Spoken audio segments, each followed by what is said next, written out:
Oi, eu sou a Marcela Ponce de Leon e nós estamos aqui em mais uma gravação do Baseado em Fatos Surreais. E nós estamos no QG do Ponto G. E aqui comigo está... Ira Croft.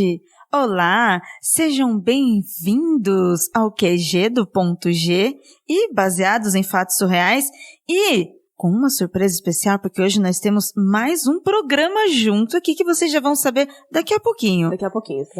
Enquanto isso, antes de vocês saberem sobre isso, uma coisa que vocês já sabem, que eu sei que vocês sabem. Estão sabendo?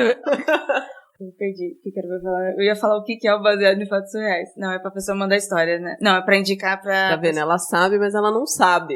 Ela acha que ela sabe que vocês sabem, mas ela não sabe de nada. Não, na verdade eu não sei de nada. Mas de uma coisa, na verdade eu sei. O que a gente faz quando você gosta muito de ouvir um podcast? Indicar este podcast para outra pessoa. Isso você sabe, não sabe? Pois é. Há duas formas maravilhosas de você indicar esse programa. Ou melhor, duas formas não, há várias formas. Mas vamos lá, a primeira dela. Você vai pegar o seu agregador, o seu celular, vai mostrar o agregador de podcast para essa pessoa, vai mostrar para ela, olha que legal, isso daqui é um programa onde a gente pode ouvir podcasts. Vai lá na lupinha e coloca Baseados em Fatos Surreais. Assina e mostra para a pessoa ouvir. Este é o primeiro passo. Segundo passo, a pessoa não tem agregador de podcast no celular dela. Então, o que você faz? Vai lá no streaming de áudio. Vai lá no Deezer. Pega o Deezer, vai lá na lupinha e coloca Baseados em Fatos Surreais. Pronto, é uma nova forma da pessoa ouvir este podcast. Ah, mas ela também não escuta nada por streaming. Então, você vai lá, abre o site do Baseados em Fatos Surreais, www.bfs.com.br e mostra para ela, olha, você pode ouvir aqui na tela no seu computador. Olha que legal. São ou não são muitas formas de ouvirem? Depois dessa aula, a gente pode encerrar o episódio. Beijo, acabou. tchau. Beijo, tchau. Vamos ouvir os 40 episódios já lançados. Toda vez que eu gravo o Mundo Freak, eu faço essas coisas. E aí, as respostas do Andrei, do Keller, do Luca é a mesma. Contrate a Ira para fazer o seu marketing, porque aqui ninguém vende. E eu já chego no programa falando, siga nossas arrobas, acesse nosso site, deixe seu comentário. A voz de locutor ainda. Então. Mas agora, Ira, com essa mesma voz de locutor, com essa mesma sabedoria, com toda essa energia maravilhosa que você tem para as mulheres podcasters, apresente a nossa convidada de honra. Gente, eu me vesti, estou de gala aqui para receber esta pessoa e este podcast aqui, gente, que emoção. Fazer uma gravação com 3 podcasters juntas. Mulheres podcasters, nós vamos dominar tudo. Tudo. E quem vai dominar este programa com a sua história, com os seus contos, com as suas arrobas? Gabi Santos, do Pretas na Rede. Olá, pessoal. Meu nome é Gabi. Eu faço parte do podcast Pretas na Rede. Estamos chegando. Nosso podcast já está no forno.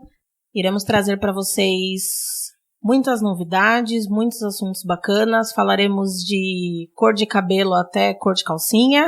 Ai, amei! Trazendo um pouco do nosso lado negro e colaborando com esse mundo que pra gente é novo, mundo podcaster que já sou fã e adoro pacas. Gabi, pro ouvinte aqui do Baseado em Fatos Surreais, quem são vocês? Quem são Pretas na Rede? E ela não sabe quem eles são. A cara que ela fez pra gente.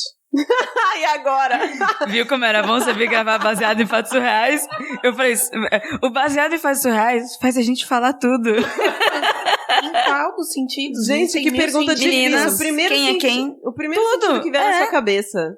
Quem é são você? vocês? Desde pessoas, desde o que vocês querem, tudo. Ok, nós somos a melhor formation que vocês vão conhecer. É isso! E a gente fala muito, venha pra nossa formation. Nós somos 3 mulheres negras, lindas, empoderadas e maravilhosas. Gabi Santos, Lilith e Larissa. Maravilhoso, maravilhoso. Gente, assim, tá ficando cada vez mais difícil gravar um baseado em fatos reais, porque vem tanta gente maravilhosa gravar com a gente, aí a gente fica aqui um tempão falando desses trabalhos, dessas coisas aqui. Aí quando vê, a gente tá esquecendo o que a gente veio fazer aqui, né? Então, vamos pro caso do dia? Vamos. Bora. Baseado em fatos surreais. Histórias de mulheres como nós, compartilhadas com empatia, intimidade e leveza. Onde o assunto é a vida e o detalhe, o surreal. Década de 90. Carnaval. Não apenas um carnaval comum, mas um carnaval em Minas Gerais. Na época da lambada.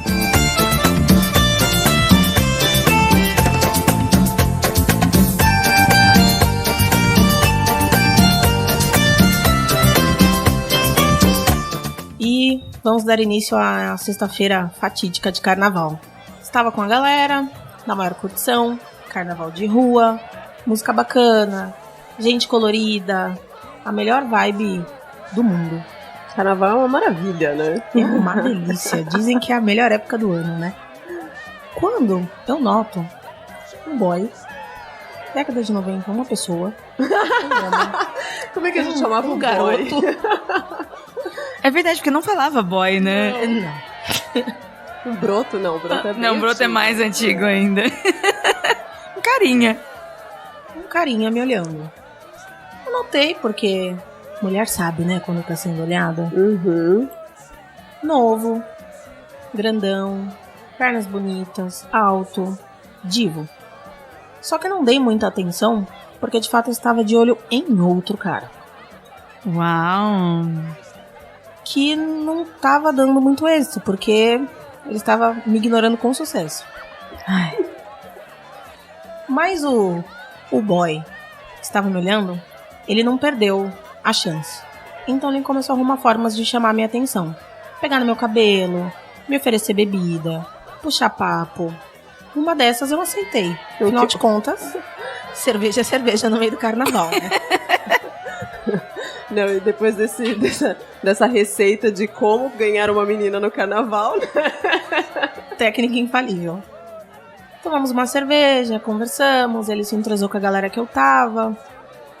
E cerveja vai, cerveja vem. Numa dessas ele falou, poxa, eu aluguei uma casa aqui na cidade com um amigo meu e a gente tá com um freezer cheio de cerveja. Você não quer pegar uma cerveja lá?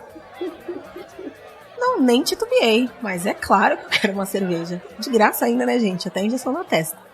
Fui lá na casa, conheci aquela bagunça, casa de meninos, né, em plena temporada de carnaval, independente da época. Uhum. E peguei a cerveja, normalmente, e voltamos pra folia. Só que quem pega uma cerveja quer pegar 2, 3. Ele tá pegando tudo que tá em volta junto. Exatamente. E uma dessas idas à casa pra reabastecer, quando eu vi ele, estava lá, lindo, materializado na minha frente. Aí acho que não teve jeito de fugir, né? Beijos aconteceram, mas dar um amasso na rua é uma coisa, né? Você dá um amasso numa casa, sem ninguém, casa lá, Íntimo. calor, né? Carnaval. 4 paredes. Quando eu menos percebi, já estávamos avançando bases rapidamente. Quem nunca, não é? Não é? Pois é. E nessa, sim, transamos, sem camisinha, foi calor do momento mesmo, sabe? E ok. Quem nunca também. Pois é. Infelizmente, ainda acontece. Mas devia estar inspirada naquela noite porque ele não queria que eu fosse embora. Me convidou pra dormir lá. Jura? Juro. Foi amorzinho. E aí, você ficou? Não, porque eu estava de olho em outro. Ah, claro. Eu não Que maravilha isso. grudar no carnaval. Mano, não é esse mesmo? desprendimento é a melhor coisa que existe. Porque eu não posso transar com uma pessoa e já pensando na outra que eu quero, que realmente eu tô a fim de pegar. Exatamente. Qual é o problema? Pois a muito custo, com muito custo, e depois de várias desculpas, eu consegui ir embora, me reuni com os meus amigos. Continuamos curtindo o carnaval, até aí ok. No dia seguinte, que não para nunca, né? Só acaba quando termina, literalmente, na quarta-feira de cinza. E olha lá, né? Eu o vi, só que com receio dele de fato querer grudar e ficar juntinho, eu me escondi. Então eu o vi no dia seguinte, mas me dei de desentendi. Ele ia pra direita, eu ia pra esquerda. Eu entrava no mar, eu tava saindo. Nem me viu. Carnaval passou, curti os outros dias com a minha galera. Terminou o carnaval, voltei pra minha cidade. Chegando na minha cidade, um mês depois, cidadinha, pequena, eu tenho a grata surpresa de descobrir que eu estava grávida. Ai, que saco! Desculpa, mãe, nada não é com a maternidade, mas é gravidez de carnaval, sabe? Você não tá... É um rolê. Sabia o sobrenome dele? Não sabia nem o sobrenome, somente o primeiro nome. E foi um dos vários lindos que eu fiquei naquele carnaval. Caraca! Sim. Década de 90, né? Não tinha Facebook, né? Não tinha telefone celular, não tinha... Né? Exato! Tinha raras as pessoas que tinham mais condições e já tinham um telefone nas suas residências. Não. Porque eu já fiquei com vários caras em carnavais, que eu nem me lembro mais, eu lembro das histórias, mas eu não me lembro nem da cara, como que era, mas eu não fiquei grávida. Mas já aconteceu de eu ter ficado interessada em alguém. Sabe quando você quer? Eu poderia encontrar de novo? E nunca mais. Porque você não tem 90, só telefone. Mas e aí? O que você fez? Foi um choque, tontura, loucura, sem saber o que pensar. Eu morava na época com a minha família, então não eram os meus pais. Morava com parentes, então não morava numa casa que era minha. Eu tinha um trabalho singelo. E comecei a pensar o que eu ia fazer. Na época, de fato, eu pensei até em suicídio, porque, sabe, a minha mãe faleceu. O baque, então, né, o susto. Tinha uma mãe, como é que eu ia criar uma criança sem pai, o que minha família ia pensar de mim, o que as pessoas iam dizer. Morar em cidade pequena tem disso, né? E, sim, 1000 coisas passando pela cabeça. Mas isso é menstruação atrasada e tudo mais. Eu precisava ter 100% de certeza. Nessa, eu pedi dinheiro emprestado e fui fazer um exame de urina. Fiz o exame de urina, peguei o exame, me recusei a abrir o exame na rua, precisava abrir o exame num local seguro. Fui pra casa, abri o exame e lá estava o positivo. Nessas horas, você corre na sua linha fixa e liga pra sua melhor amiga. Com certeza. Foi o que eu fiz, contei. Ela apenas não acreditou de como assim? Mas como você acha que aconteceu isso? Pois é, foi no carnaval. Mas nossa, você chegou a transar no carnaval? Sim, aconteceu, eu não esperava. Acho que ninguém esperava. Essas coisas você não... Não. Normalmente você já não espera o que dirá no carnaval. A sua cabeça ali tá na curtição, tá no rolê. Por isso é o susto, né? Em último, você nunca vai pensar nisso. Não. E voltando do carnaval pra cidade... Você começa a ficar desconfiada porque o corpo dá sinal, né? Mas eu não tinha 100% de certeza, então eu fui ficando mais moada, mais pensativa. E com a certeza do exame, eu resolvi contar para uma outra amiga, porque nessas horas você corre para quem te dá apoio, né? Então, antes de contar para minha família, eu queria muito o apoio das minhas amigas. E uma delas chegou a dizer para mim, que bom que você tá grávida, porque eu achei que você tava com AIDS. Que tipo de amiga era essa? Sempre que as pessoas achavam, o corpo muda, tem gente que... E assim, eu não senti todos os sintomas que geralmente as pessoas sentem de vômito, nem nada disso, mas... Mas é muito discrepante. Pois é. Uma gravidez com uma doença da seriedade que é a AIDS. Pois é. E não tô nem falando pela transmissão, realmente acontece, mas, quando você olha pra alguém e você acha que ela está doente, é a mesma coisa quando você acha quando alguém tá com câncer. Pra você achar isso, tem que estar muito externizado isso. Pois é. Mas naquele momento, de fato, eu não conseguia nem pensar de, será que eu tô aparentemente assim? Porque minha cabeça já tinha ido embora, né? Eu só pensava no que eu ia fazer da minha vida. Mesmo assim, elas disseram que eu precisava ter mais de 100% de certeza. Vamos fazer um exame real. Então, mais uma noite, mais um dia de agonia, volta pra casa, dorme, olha na cara dos seus parentes, finge que nada aconteceu, no outro dia levanta, vai fazer outro exame. Eu não tinha condições, eu tava assim tão sem cabeça, que eu pedi pra uma amiga minha buscar o resultado desse segundo exame. E naquela época, como não tinha facilidade de comunicação, o combinado ela ia pegar antes de ir pro trabalho, e quando ela saísse do trabalho, ela poderia me ligar pra me contar o resultado. Eu falei pra ela que nem precisava. Se ela saísse do trabalho e eu estivesse grávida mesmo, que ela nem me ligasse. Então eu fui, trabalhei com a cabeça parecendo um balão, né? Sim, porque você teve mais um dia todo pra ficar nessa angústia. Exatamente. Quando deu o horário em que essa amiga, eu saía do trabalho mais cedo que ela. Quando deu o horário em que ela sairia do trabalho e teria que me ligar e ela não me ligou, aí a ficha caiu e eu tive 100% de certeza de que aquilo de fato estava acontecendo. Sim, eu estava grávida de uma transa de carnaval.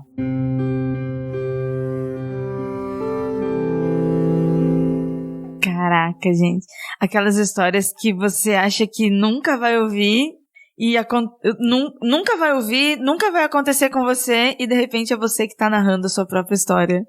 Na verdade a gente ouve essas histórias, mas sempre acontece com alguém muito longe, assim, né? Tipo, você nunca acha que vai acontecer com você mesmo, né? Não sei, essa é a minha sensação, tipo, lenda, sabe? Tipo, aí tiraram o meu rim, né, e me deixaram uma banheira. A gente ouve essas histórias. Parece que a história de filhos de carnaval é a mesma coisa, né? Mas sim, não. Exatamente. E nessa eu comecei a me preparar para poder contar para minha família. Reuni toda a coragem que tinha pro momento e contei.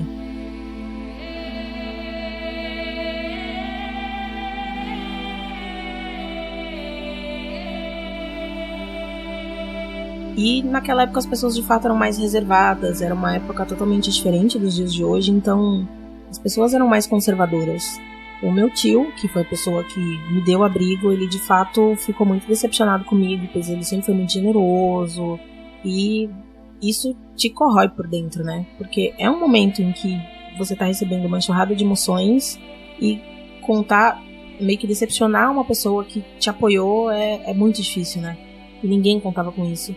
De fato, assim, você sendo solteira, quando você dá notícia de que você tá grávida, as pessoas perguntam, mas de quem? Porque você não namora. É verdade. Então, eu tô grávida. Como assim? Quem é o pai? Você não namora, de quem? Ou você tava namorando e não contou? Você não tem resposta, porque não era nenhum desses cenários no meu caso. Não era um namorado, eu não namoro e sim, aconteceu uma pessoa que eu conheci uma vez e passei. E no meu caso não foi nenhuma noite, né? Foi de fato só uma transa. Nossa. E a sua família, nesse primeiro instante, ela ficou decepcionada, ela levou um susto, isso acontece, assim como você levou um susto. Mas eles chegaram a te apoiar mesmo assim? Tive a sorte de contar com o apoio da minha família, mesmo nessa situação que a gente não imagina, e isso foi reconfortante, me deu forças. E a gravidez se seguiu. Alguns meses se passaram, e próximo de ganhar, eu comecei a pensar muito em, mas e o pai? Porque eu não fiz essa criança sozinha e, de fato, ela tem um pai. Mas eu sei o primeiro nome dele, eu sei quem ele é fisicamente. Apenas. O que será que eu faço? Como é que será que eu procuro ele? Será que eu devo procurar? Será que não? Porque do mesmo jeito que eu me entreguei, ele me entregou também. Então, devo procurar, não devo? Mix de sensações. Mas eu tive uma confirmação. Assim que o bebê nasceu, eu tive 100% de certeza de que ele deveria saber que ele é pai de uma criança. Ai, que bonito isso. Porque acho que é o justo, né? Uhum. Na minha cabeça, pelo menos naquele momento, foi. E uma amiga, as minhas amigas, sentando juntas de como é que a gente pode chegar no pai da criança, surgiu uma ideia bem ousada. Entendendo que a pessoa que eu conheci tinha alugado uma casa na cidade para passar o carnaval, nós fomos até o locatário dessa casa e conseguimos um telefone fixo, ao qual as pessoas que alugaram a casa, no caso os meninos, tinham deixado. Então eu tinha um telefone residencial para ligar. Era o que eu tinha. Reuni forças. Técnicas de stalker na época do não Facebook. Como fazer sem internet. E assim, conseguir a casa do locatário é o amigo ou a pessoa que tá na cidade pra conseguir o telefone da placa da casa. Gente... Tipo investigação criminal. Investigação criminal física, né? Você vai atrás das coisas literalmente. Não tem dar um Google. E tomei coragem e liguei. Não sabia que o telefone que eu tinha era da casa do pai do meu filho. Que tenso. Pois é. Eu liguei, uma pessoa atendeu, não foi ele. Eu disse que eu tinha interesse em uma casa de carnaval, que eles tinham alugado, e se ele teria o telefone para contato, e na época quanto que foi, que eu queria mais informações. e deixei o meu número para que ele me retornasse. Foi a melhor desculpa que eu consegui naquele momento. E rezei para que ele retornasse. Também rezei para que ele não retornasse. Mixed feelings, né? Sem saber o que poderia acontecer. Mas o destino é uma caixinha de surpresas e ele retornou a ligação. E quando ele retornou, eu tinha que ter certeza de que era ele, porque poderia não ser, a pessoa poderia ter entendido que não era sobre aquele carnaval, ou que se tratava de um outro grupo. Então eu ainda falei, mas que carnaval que você passou? Nossa, será? Eu acho que eu te conheço, você tava fantasiado de peruca prata, você participou do Bloco X, tentando... E ele apenas confirmou, sim, nossa, era eu, de fato, fiquei nessa casa meses atrás, né, não faz nem um ano, eu mesmo. E eu não sabia o que dizer, me passou um frisson. E aí perguntando, mas vocês vão ter interesse de alugar a casa de novo? Porque eu queria já alugar para o próximo carnaval. Me veio choque, porque ele respondeu, não. Depois de todo esse tempo eu tô com outra pessoa, inclusive essa pessoa tá grávida também. Então eu vou ter um filho a caminho, por isso que eu não vou mais brincar de carnaval. Pois é. Na hora, sem saber o que pensar, o que eu consegui responder foi, tá bom, obrigada, vou entrar em contato sim, e desliguei. Nessa hora você chora, você fica sem saber o que pensar, então eu passei minha gravidez sozinha, não consegui achar essa pessoa, e quando você acha, ela tá constituindo outra família. Então, que opções eu tinha? O sonho de pelo menos contar que ele era pai não se concretizou nesse momento. Eu não consegui falar nessa hora. E tomei coragem, fiquei pensando, dias a fio, você liga de novo e com a criança pequena você fala, não, ele precisa saber. Afinal de contas é um filho. E quando eu liguei, ele que atendeu e eu falei na lata, olha, você me contou que você tem um filho e tudo mais, mas prazer, eu sou a pessoa que você conheceu no carnaval passado. Nossa, você, como é que você conseguiu meu telefone? Por que você não contou antes? O motivo da ligação é que você é um novo papai aí na cidade, mas aqui na cidade pequena você também é papai. Sabe aquele carnaval, papai? Imagina o cara, né? Ele ficou desesperado e, de fato, não tive a melhor das reações. Ele disse que ele não podia ser pai. De tão confuso que ele ficou, ele disse, mas eu não posso ser pai. Mas eu disse, você não acabou de dizer que você é pai? Acho que é desespero, né? E ele disse, será mesmo? Você tem certeza? Eu disse que, de fato, ele foi a única pessoa que eu tinha conhecido naquele carnaval. E ele disse que não tinha nenhum interesse, que ele não podia, que a mulher dele não poderia saber disso. Ele tava num momento delicado da vida dele, olha que incrível. E ele que tava no momento delicado. Nessa hora eu tive a certeza de que eu não precisava insistir mais. Ele não queria fazer parte, não é obrigada. E nisso a vida correu. Passou-se 2 anos. E detalhe, eu deixei meu telefone e ainda falei, se um dia você se interessar e quiser conhecer o seu filho, meu telefone é esse. Você tome nota. E tento. Passaram-se 2 anos sem ele entrar em contato. Eu não pensei em pedir ajuda em nenhum momento, financeiro, nem nada. Eu só queria não atrapalhar a vida de ninguém e seguir a minha. Só que com 2 anos, conforme eu via meu filho crescer, eu ficava pensando que ele tinha que saber que ele tinha um pai, né? É muito injusto com a criança. Ele não querer fazer parte, não querer aceitar, tudo bem. Mas eu também não podia ignorar isso do meu filho. Então, eu formulei... Porque aí você não tá mais só falando de você, não tá falando do pai. Tem uma terceira pessoa ali que é mais importante do que tudo isso, né? Imagina, tipo, você tem que se colocar no lugar dessa criança e imaginar como que ela vai se sentir se ela não sabe quem é o pai, quem é a mãe, o que aconteceu, de onde veio e tudo mais, né? Você acaba tomando a responsabilidade de sou eu que vou ter que escolher dizer que o meu filho não tem pai, ou talvez mentir. Então, isso começou a me pesar muito e eu clareei a ideia de que, poxa, se ele tivesse uma foto seria legal. Eu vou contar que ele tem um pai, que esse pai é essa pessoa da foto E eu acho que já é um fio pra ele crescer com isso. Mas como é que eu vou conseguir essa foto? Pensei, né? Não tem outro jeito. Vou ligar e vou pedir uma foto. Envio por correio uma foto. Respira novamente. Pega o telefone da casa e liga. Quem atende é a mulher do pai do meu filho.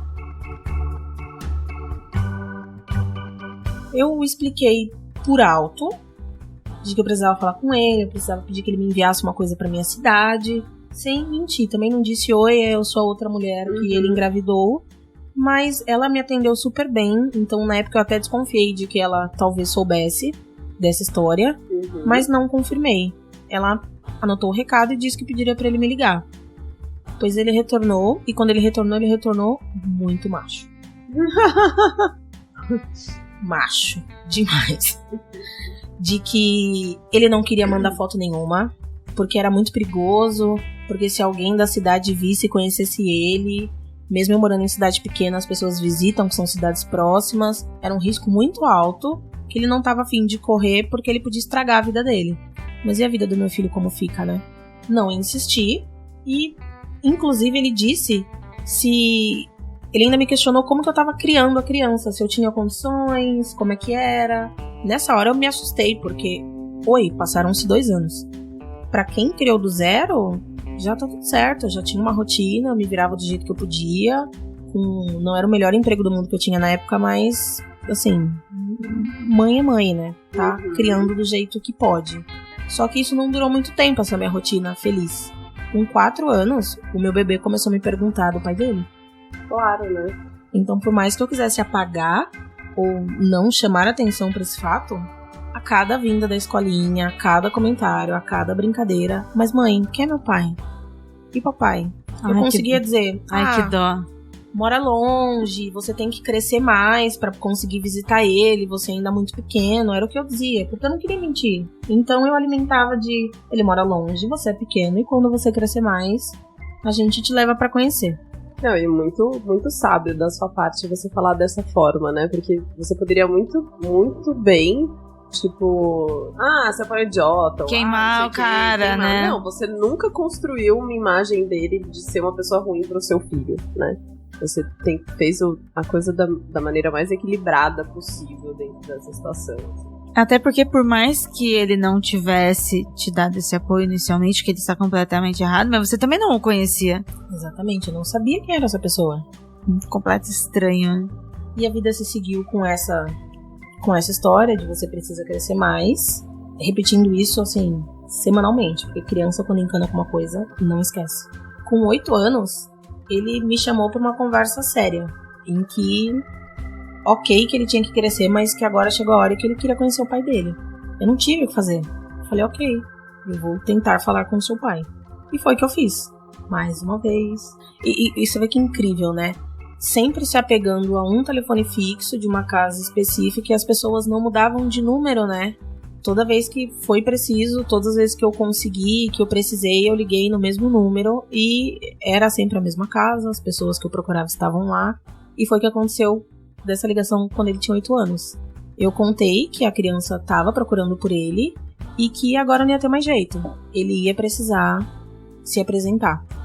Foi quando eu tomei um baque, porque ele disse, ok, mas eu quero um exame de DNA.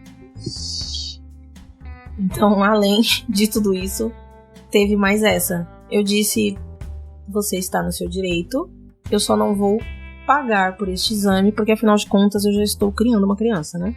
E é você que pede. Ele disse, não, tudo bem, eu pago, eu vou entrar em contato com você nos próximos dias pra gente marcar. Passou-se alguns meses, eu ainda fui enrolada alguns meses. Desisti e falei, não vou ficar batendo nessa tecla que não faz sentido. E uns 2 meses depois, um advogado liga no telefone da minha casa, perguntando o que eu queria, se eu estava interessada em quê, falando em valores, falando em guarda, além do exame. E eu respondi pra ele, eu só tenho interesse que meu filho conheça o pai dele.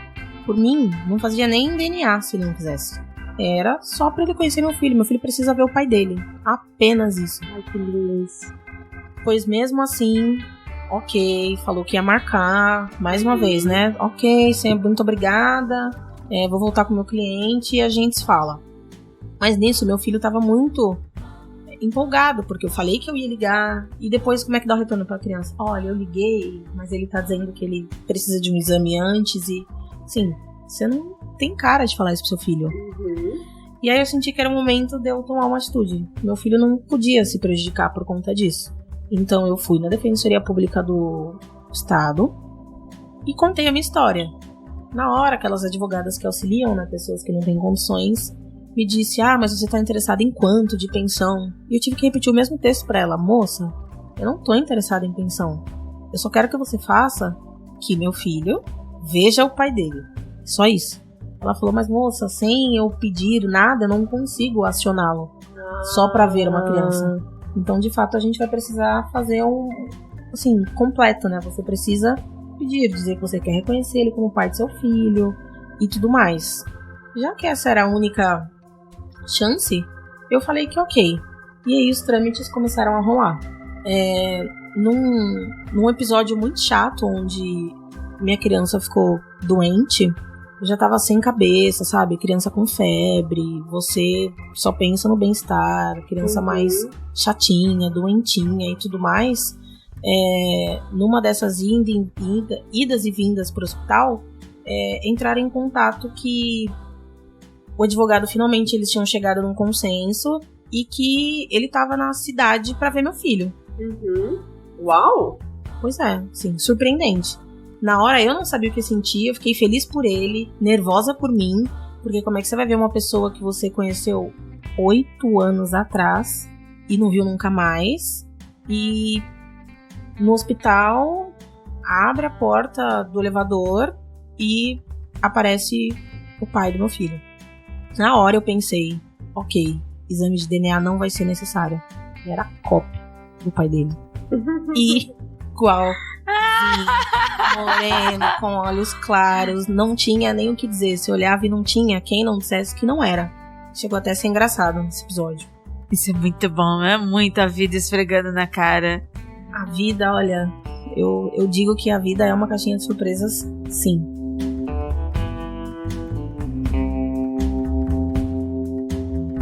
Ele adentrou o quarto e começou uma conversa como se...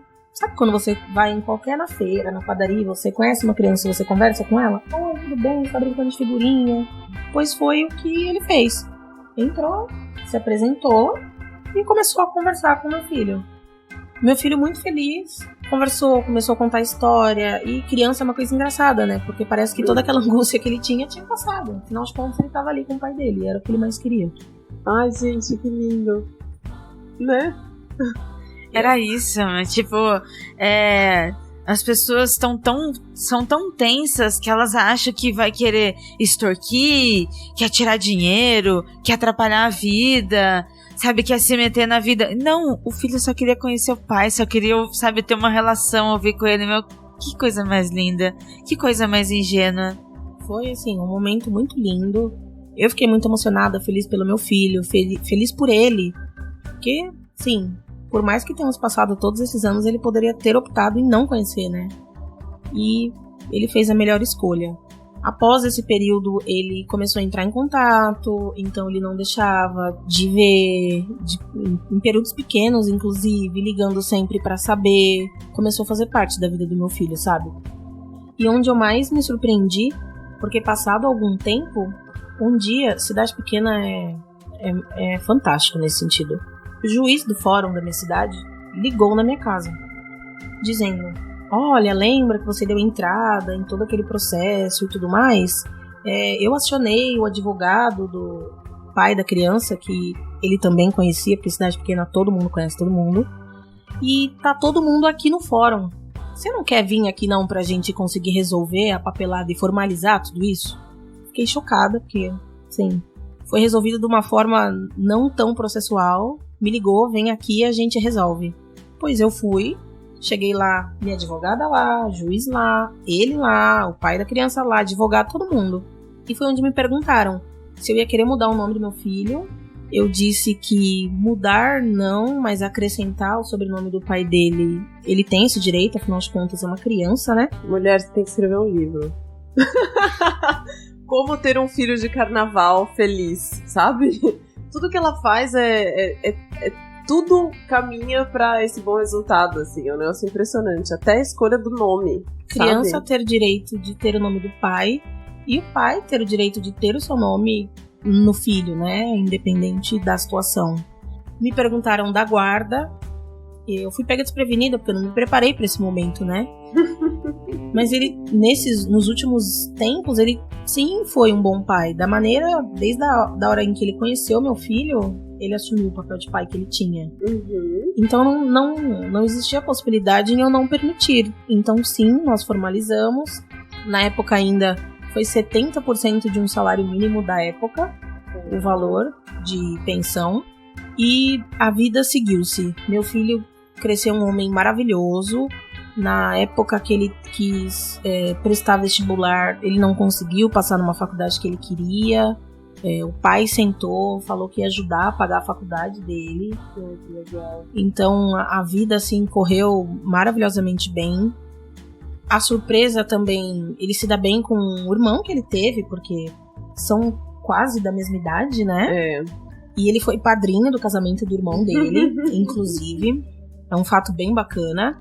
E a gente se surpreendeu que na formatura do meu filho, o pai dele não foi. Ninguém entendeu direito o que estava acontecendo, por que não tinha ido, um momento tão importante, né? Depois de tanta luta chegar aqui pra não aparecer.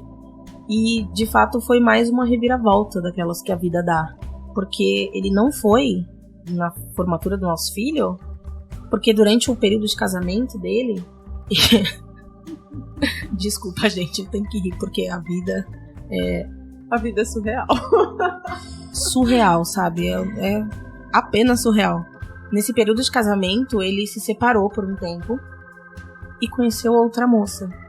Vai mesmo. Caraca. Ao qual ele também não sabia, mas ele tinha engravidado também. Ai, meu Deus do céu. Ai, Segura o pinto desse homem. gente do céu, encapa. Alô, criançada. Vocês não conhecem? Opera, faz alguma coisa. Sexo é bom, mas poxa vida. Encher a terra de filhos, não. Mas aí, por que veio essa história, assim, desse outro filho, assim, tinha muito tempo? O que foi, assim, de onde veio essa mulher? A história chegou ao conhecimento dele porque a filha dela estava tendo envolvimento com o filho dele, mas na realidade, eles eram meio irmãos. Que novela mexicana. Então, no período de separação, ele teve um caso com outra pessoa, essa pessoa engravidou, teve uma menina, e quando essa garota cresceu, ela se interessou pelo filho dele. E ela teve que contar porque eles eram meio irmãos, e esse romance não poderia ir pra frente. Gente, a história desse homem veio pro mundo pra causar, né? Para criar família. Todas interligadas, todas juntas. Mas e aí, como é que tá seu filho hoje? Eles têm uma boa relação e... Olha, hoje, assim, eu não poderia ter pedido uma vida melhor que essa. O relacionamento é excelente, do meu filho com o pai, com o irmão, com os irmãos, porque, né, mais de um. E, assim, ele faz o papel dele de pai mesmo, companheiro. Então, de uma gravidez de carnaval que tinha tudo pra dar errado, acabou que no final deu tudo mais do que certo. Nossa, e assim... Vida feliz.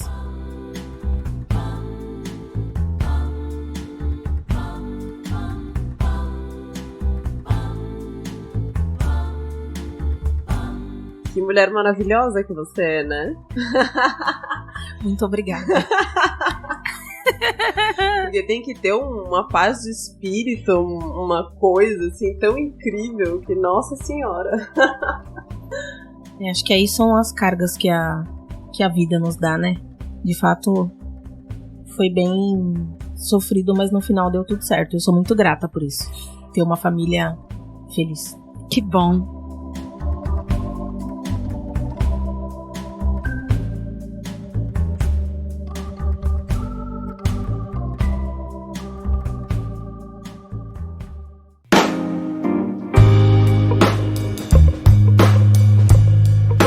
Gente, que maravilhoso! Muito obrigada por essa história. História linda, linda, linda, linda. Obrigada a vocês que mandam suas histórias pra gente. Aqui a gente aceita histórias de todos os tipos. Não é, Gabi? Apenas todos os tipos, gente. Uma coisa assim, surreal. Um agradecimento para vocês ouvintes que estão aí do outro lado, curtindo as nossas histórias, compartilhando o Podcast Friday, impulsionando as mulheres podcasters. Um agradecimento super especial à Ira maravilhosa que tá recebendo a gente aqui no QG do Ponto G. Eu tô adorando falar isso, QG do Ponto G. Diva! Nem eu nunca falei isso. Eu acho que vocês aqui no Baseado em Fatos Surreais me promovem mais do que eu mesma. É porque a gente gosta muito dessa iniciativa das mulheres podcasters. Eu sinto que nos últimos meses a gente tem cada vez mais se unido e crescendo e compartilhando. E eu já tenho recebido histórias de pessoas que falam: eu conheci esse programa através da hashtag Mulheres Podcasters e estão mandando a história. Então, assim, a gente tem que se apoiar, é maravilhoso. Isso é muito legal, porque o objetivo da hashtag é justamente isso. A hashtag não é uma ação, ela não é uma campanha, ela não é uma obrigação. Ela é simplesmente uma tag de busca. Ponto. Porque aí novos ouvintes podem encontrar programas feitos ou com mulheres, aqui o Baseado em Fatos Reais, o Ponto G, o Pretas ou qualquer outro programa. E essa é a rede, é criar contatos. Exatamente. Eu também fico feliz de vocês estarem aqui, porque é muito gostoso passar uma manhã, um dia gravando assim. Muito bom. Delicinha. Gabi, muito obrigada. Ouçam o Pretas na Rede, que vem logo mais aí com força total. Obrigada, foi um prazer participar desse programa surrealmente maravilhoso. Se você gosta do Baseado em Fatos Reais, entra lá no nosso site, baseadoemfatosreais.com.br, acompanha a gente, manda sua história, faz tudo que tem direito. Esse episódio ficou um pouquinho maior do que o convencional, mas porque a história era muito boa e valia a pena. Obrigada a você que ficou aqui até o final e obrigada, Débora, por fazer parte desse time. Beijo, até o próximo Caso Surreal. Beijos.